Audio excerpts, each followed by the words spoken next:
বিরাট কোহলি এবং রোহিত শর্মা ফ্যানদের জন্য সত্যি খুবই একটা খারাপ খবর। বিরাট কোহলি এবং রোহিত শর্মা 2027 সালের বিশ্বকাপ নাও খেলতে পারে এবং ভারতীয় দল একটা নতুন দল তৈরি করতে পারে গৌতম গম্ভীরের কোচিং এর, গৌতম গম্ভীরের এরাতে। যেমন ভারতীয় দল টেস্ট দল তৈরি করে নিল গৌতম গম্ভীর এবং রোহিত শর্মা এবং বিরাট কোহলিকে ছাড়াই। আর ইংল্যান্ডে গিয়ে সেরকম সিরিজ খেলে, সেরকম ভাবে 2027 সালে নতুন দল একটা তৈরি করতে চাচ্ছে ভারতীয় দল। বিরাট কোহলি এবং রোহিত শর্মাকে সারাকে নাকি তৈরি করতে চলেছে ভারত টিম, সেরকম রিপোর্ট উঠে আসতেছে। আর সেই টিমে কি খেলাতে চাচ্ছেন বিশ্বকাপে। আর বিরাট কোহলি এবং রোহিত শর্মা অস্ট্রেলিয়ার সঙ্গে যে সিরিজটা রয়েছে সেখানে সেই সিরিজটাই নাকি বিরাট কোহলি এবং রোহিত শর্মার শেষ সিরিজ হতে পারে, এরকম ভাবে খবর আসতে চলছে।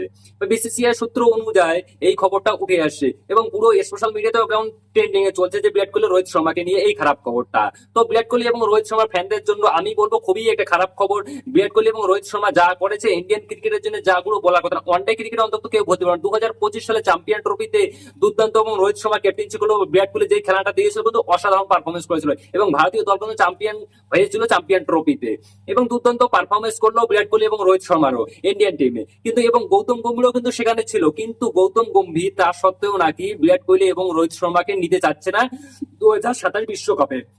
তোমরা ভাবতে পারছো যে গৌতম গম্ভীরের এরাতে বিরাট কোহলি এবং রোহিত শর্মার এই ক্যারিয়ারে শেষ হয়ে যাচ্ছে দিনকার দিন। প্রথমে টেস্ট ক্রিকেট থেকে, তারপরে এবার টি-20 থেকে, এবার নাকি ওয়ানডে থেকে। তো দেখা যাক শেষমেশ কি হয়।